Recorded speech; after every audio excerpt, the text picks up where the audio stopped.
What is going on, guys? This is KOJOFOREX, aka GBP Legend, aka Sniper Trader, aka Market Assassin, aka King of Blues. You know how we do it. I'm back again with another dope YouTube content. Today I'm going to teach you guys how to get sniper entry on the Forex market. I kind of observed that it's been a trend these days that beginner traders, everybody on YouTube looking out for how to get sniper entries on the market. You know, it's just normal that at every point in time, a trend kind of picks up the wave and everybody want to follow that wave, thinking that that is the utmost way to actually make it in the market. So these days, if you find entries on the market and that it's not really at the very top of the range or at the very beginning, then people do not think that you've done anything worth applauding on the market. So one thing that I want to tell you guys is that regardless of your entry point, market is market and money is money. It doesn't matter whether you're catching sniper entry or you're catching breakouts or you're catching break and retest or you're catching some move out of crossing of a moving average or whatever it is, right? But today's video is specifically focusing on different perspective or different strategies that you can be able to follow to be able to get that refined sniper entry at the very bottom of a trading range or at the very top of a trading range, right? So I'm going to go into the video, show you guys my analysis of how I think about the market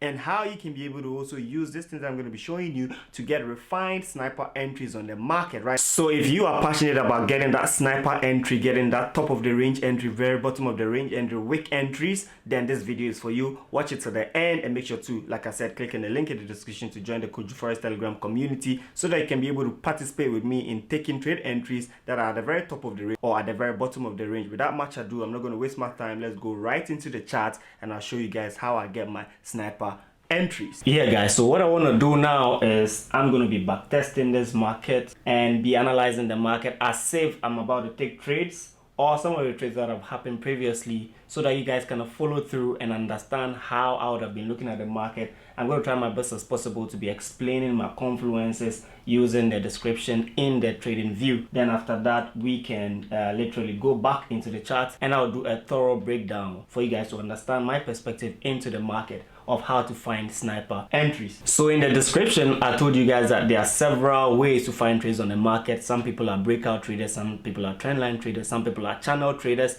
It doesn't matter what style you use. All that matters is that you should believe in your confluence. You should believe in that market strategy you're using and believe in the fact that it gives you an edge to make money on the market, right? These days, people are always arguing among themselves which one is the best strategy, which one is the best strategy and stuff like that. There's actually no holy grail in the market, no strategy that's going to change the game for you. All that matters is that being committed with the one you believe in, giving it that maximum effort and then trading it, right? These days I see on social media a lot of people coming up with the idea they are smart money traders, institutional traders, blah blah blah and stuff like that. The honest truth is that these banks do not trade the way retail traders trade.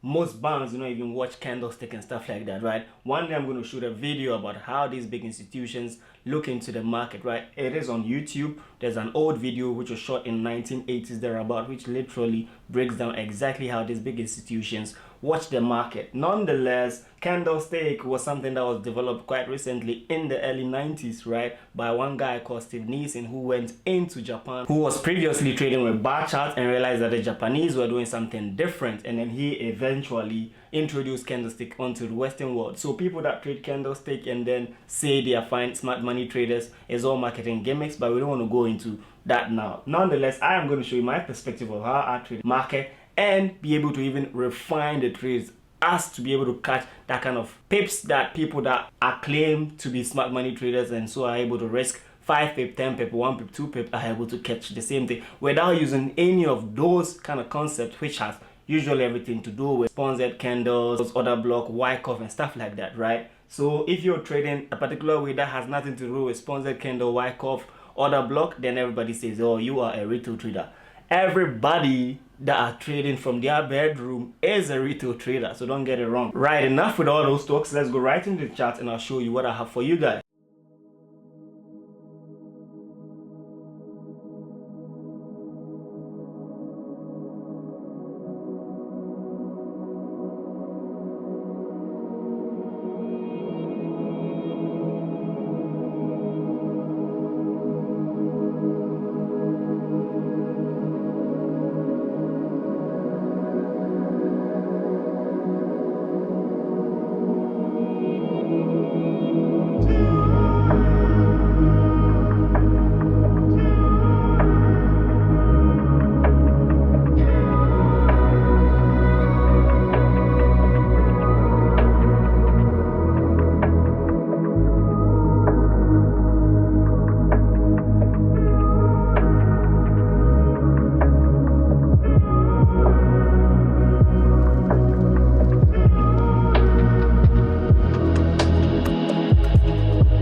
guys, so I hope this series of backtesting in depth into how I think about the market gives you a great understanding to how I plan my moves before I take a trade entry, right? So if you really love this, obviously you gotta smash the like button. Make sure to click on the link in the description to join the KOJOFOREX Telegram community. I told you guys that I'm set out to send a lot of educational videos onto YouTube, so make sure to also subscribe to this channel. Don't forget to follow me on all social media, KOJOFOREX, especially Instagram, because like I told you, I've been dropping a lot of games on Instagram. Now before I leave you guys, I told you guys that I'm also recording the GOAT strategy, which is going to be the ultimate strategy that you need in the forex market, which is going to encompass everything I know from the time I started trading the market, which is about 8 years. So I'm going to use New Zealand cards specifically to break down into details how you could have used my new GOAT strategy to refine your entry into finding that trade setup, sniper setup that can give you that 5 pip, 2 pip, whatever pip you want to set stop loss and achieve incredible risk to reward ratio at the same. So with this trade setup, what you'll observe is that we literally were running into this resistance area here. I would usually mark out my resistance zone before the market even comes into that area, right? But I'm going to show you something about different school of thought of people that use different ideologies in the market. So if you look at this area, people that are subscribed to a concept like the sponsored candle, or what they usually would call the order block, would be looking for the last low before a high in the market, or the last bearish candle before a bullish run in the market. So if you look at this, you'd likely to find that on the 6-hour time frame, right? So if you look at the 6-hour time frame, we can identify this one here as that last bearish candle before the bullish candle, and then usually people would like to refine it by looking deep into that particular candle, right, to sort of use that as a basis to find the next low in which this market is coming to tap into as a means of finding liquidity. So with what I've done specifically, you can see that what this kind of bearish candle here before this bullish one has been exactly divided into two somewhat, and you can refine it by going into the lower time frame, whether 1 hour, 15 minute, 30 minute, 1 minute, whatever it is. And if you're able to find within this area reading specifically into the Wyckoff schematics, blah blah blah, then you can be able to find a trade entry, right? But I'm not going to go deep into that. Another way I will tackle this using my strategy, which I'm not going to go deep into, but I'm going to release it in the GOAT, is specifically reading into again this area, and I know exactly what I see there. It's part of the confluences that I teach my advanced traders do, or my advanced students. But this setup also allows us to be able to find that incredible trade by jumping in right here to our stop loss just beneath that last low here, which is approximately 6.5 pips, right? This is no sponsored candle, there's no Wyckoff schematics. This is just one of the strategies I teach my people, right? And then you can be able to hold this trade knowing that we have come all the way into that last low in the market. And if you're able to hold this trade all the way out, right, into that swing position, then you definitely currently be running in as much as 1:32 risk to reward ratio, right? So let's switch back into the 4-hour and let's see how this looks. What an incredible setup this would be if you are going to use the new confluences that I'm going to be teaching out in my GOAT strategy. Yeah, so this is why I end the video. This is a very in-depth breakdown of how I look into the market. If you like this video, like I said, make sure to smash the like button and also subscribe to this channel. More videos to come, and I'll see you guys in the next episode. Peace out.